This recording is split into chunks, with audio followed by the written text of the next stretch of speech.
अच्छा चुप। अगर घाघरा चोरी जान मारे तो है ना पुलिस फौज भर्ती कइला का जरूरत होला 2-4 हजार बॉर्डर पे जाके टांग दी तो ही जा ओने का तक बादिल से मारा जाए कि ये चाचा है समये के दोस्त बा तब के भी ये को के बकरी चरावत दीदी भाई तू कहां बकरी चरावेला मुखी में सब देखो में लागल कि का तो मार देव गोली अब केहू ना बोली हो तका दोरी मुड़ से उठावल जाता लहंगा चोली हो आने अब तू आने अब ये बताओ रिमोट से लहंगा चोली उठेगा ना सुनले बानी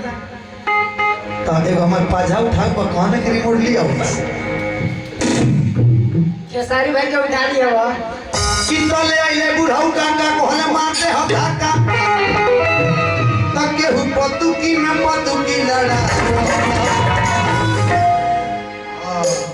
मार दागे को बस ढीला हो जा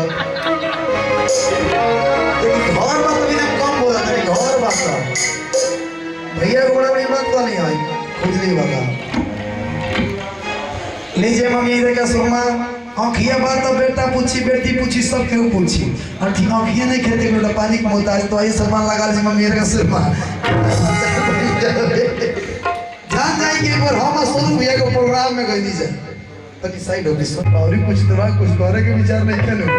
हम नहीं लगा तू आगम जानी हो गला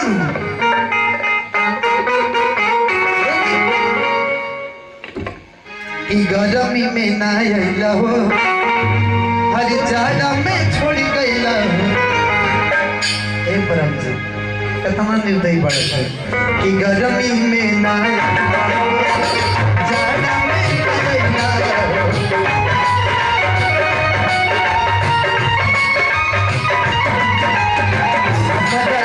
तू छोड़ी राजा कौन पल्लो भइला हो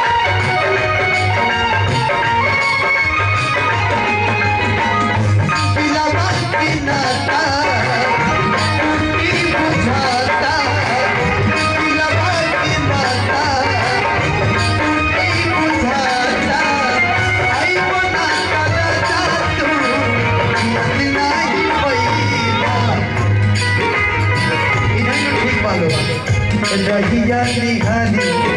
तुम्हार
शिवानी शर्मा विवेक शर्मा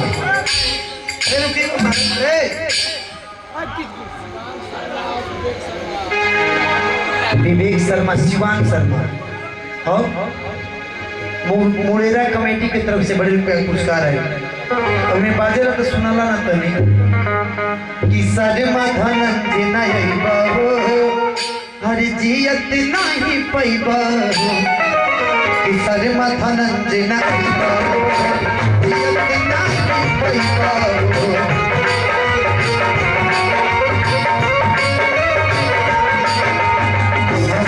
के तू छोड़ी राजा ऐसे से तड़पैबा हो मेरा परम जीत हमारे मुझे न बात हो सरमान भनक जे आजा पूरा के रात हो। शर्मा परिवार की तरफ से बड़े रुपये पुरस्कार है, बहुत बहुत धन्यवाद। भाई लोग के पैसा हाँ विश्वकर्मा समिति की यही बना राजा तू हर जियत नहीं पैगा जगल में हो जा तभी